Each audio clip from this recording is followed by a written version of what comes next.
যে সত্যিকারের জ্ঞানযোগী হয় সেই অখণ্ড অনন্তের সঙ্গে নিজেকে একত্ব বোধ করে।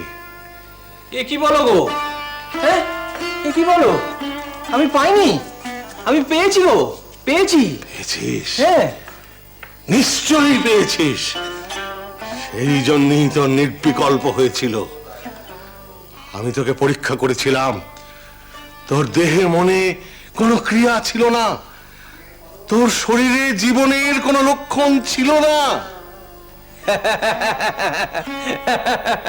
আরে বেটা, আমি তো তোকে ঠেলে সেখানে তুলিনি। তুই তোর জ্ঞান ওসি দিয়ে মায়াকে চেড়েছিলি। হ্যাঁ গো, হ্যাঁ, আমি মাকে দুফালা করে ফেলেছিলাম। আরে ধ্যাৎ! মা নয়, মা নয়, মায়া, মায়া। না গো, না গো, না, না। তুই ওই জ্ঞান পথ ধরে এগিয়েছিলি বলেই পরব্রহ্মের সঙ্গে মিলেছিলি। ওই অতীন্দ্রিয় অবস্থার নামই হচ্ছে নির্বিকল্প অদ্বৈত বোধ। তারপরই আসে এ জগৎ মিথ্যা, এই জ্ঞান। তাহলে তাহলে এই এই জগতে আবার ফিরে এলুম কি করে? সেটাই তো ভাবছি। ধাপে ধাপে পা ফেলে। ধাপে ধাপে? কিরকম ধাপ তুই বুঝিয়ে বল, আমি শুনবো। আমি জানো না, আমি মনে মনে তোমার কথাই ভাবছিলাম। ওই নেতি নেতি করে একটার পর একটা ধাপ, একটার পর একটা ধাপ পেরিয়ে পেরিয়ে যখন ওপরে গিয়ে দেখলুম, কি দেখলুম জানো? ওপরে গিয়ে দেখলুম, ও মা, এ কি? ওপরের ছাদও যা দিয়ে তৈরি, নিচের ধাপও তাই দিয়েই তৈরি। তাতে কি হলো? কি হলো সেটা তুমি বলো। তাই যদি হয় তাহলে জগৎ মিথ্যে হয় কি করে? একটা ধাপে পা রেখে যদি ভাবি যে ধাপটা ধাপ নয় ছাদ, দিয়ে তারপর দৌড়াদৌড়ি শুরু করি, তাহলে পড়ে মরে যাবো না? আসলে আসলে কি জানো, ওপরের ছাদও যেমন সত্যি, নিচের ধাপও তেমনই সত্যি। এই এই শোনো না, এই শোনো, তুমিও তো একটা থাকে থাকো, কিন্তু সেখান থেকেও তো তোমাকে নেমে আসতে হয়। ওই ওই শরীরটার জন্য অন্ন জল গ্রহণ করতে হয়, কথাবার্তা কইতে হয়, ওই ধুনি জ্বালাতে হয়, আঁচ নাড়াতে হয়। এই এই আমিটুকু না ভগবান ভগবান রেখে দেন জানো। ভগবান ভগবান কিসের জন্য জানো? রসাস্বাদনের জন্য, আনন্দ সম্ভোগের জন্য, লোকহিতের জন্য, ব্যথা যন্ত্রণা এসব কমানোর জন্য। হ্যাঁ গো, হ্যাঁ, এই শরীরটাও না, এই শরীরটাও মিথ্যে নয় গো, মিথ্যে নয়। কাঁটা বিচ্ছে, রক্ত পড়ছে, লাগছে, এসবও তো সত্যি। ওই যে আমাদের আমাদের ওই ছোট গিন্নি, মানে ওই সেজবাবুর স্ত্রী, ওই গ্রহণী রোগে কষ্ট পাচ্ছিল, তা তাই দেখে সেজবাবুর কান্নাকাটি। সেও তো এই জগতের লীলা গো, এই জগতের লীলা। না গো তোতা, না, এই জগৎ ছেড়ে আমি জগৎ কারণ খুঁজতে পারবো না গো, খুঁজতে পারবো না। আমি ছোট গিন্নির জন্য আমার নিজের খোলটা চেয়েছি। ওর কষ্ট আমি নেব, ওর যন্ত্রণা আমি বইব গো, আমি বইব।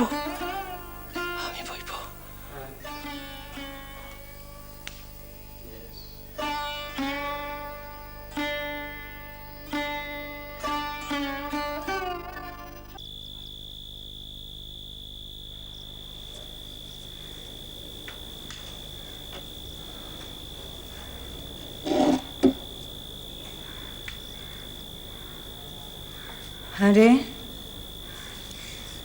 এসব কি শুনছি? গদাই নাকি তোদের ছোট গিন্নির সমস্ত রোগ ভোগ নিজের মধ্যে টেনে নিয়েছে।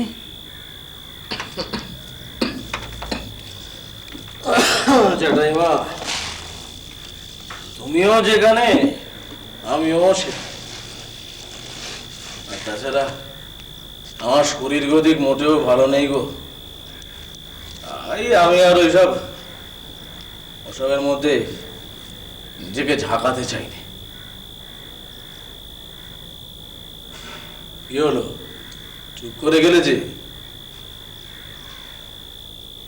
জানি জানি তুমি কি ভাবছো। আমি বড় পাপী রে, আমার দোষের শেষ নেই।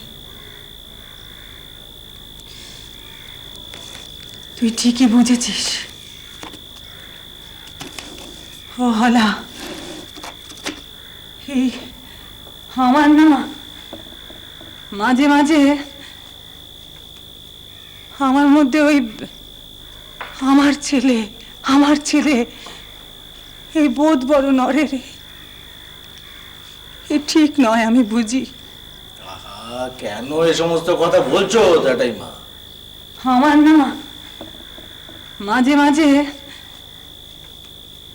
আমার মধ্যে ওই আমার ছেলে এই বোধ বড় নড়ে রে। এ ঠিক নয়, আমি বুঝি। আহা, কেন এ সমস্ত কথা বলছো জ্যাঠাইমা? এই মন্দিরে সবাই আজ তাকে ঘিরে। ও নাকি সবার। ওর এই মনুষ্য দেহে ভগবানের আবির্ভাব বলে সবাই জ্ঞান করে। তাই এ আর নতুন কথা কি বাবা? ওই জন্মলগ্ন থেকেই তো কত না ভগবত লীলার প্রকাশ ওর মধ্যে।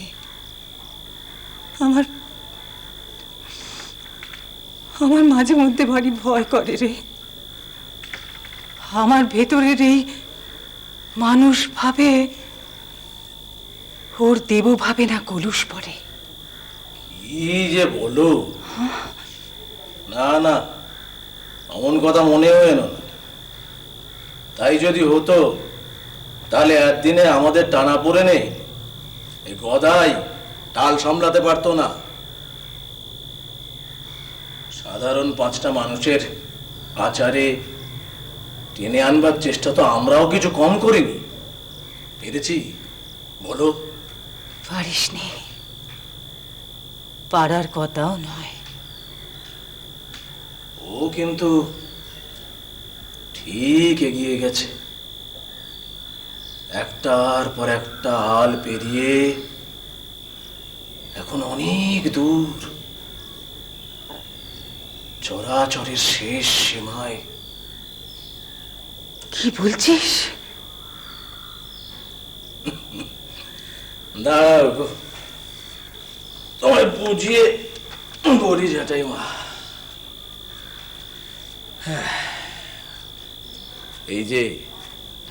এই যে আমরা ভগবানকে ডাকি, প্রণাম করি, প্রার্থনা করি, নিবেদন করি, এসবই তো তাকে সামনে রেখে। তা তুমি বলো তো, তুমি কাকে ডাকো? আমার আর কি আছে ওই রঘুবীর ছাড়া? ঠিক ঠিক ঠিক। শ্রীরাম কৃষ্ণ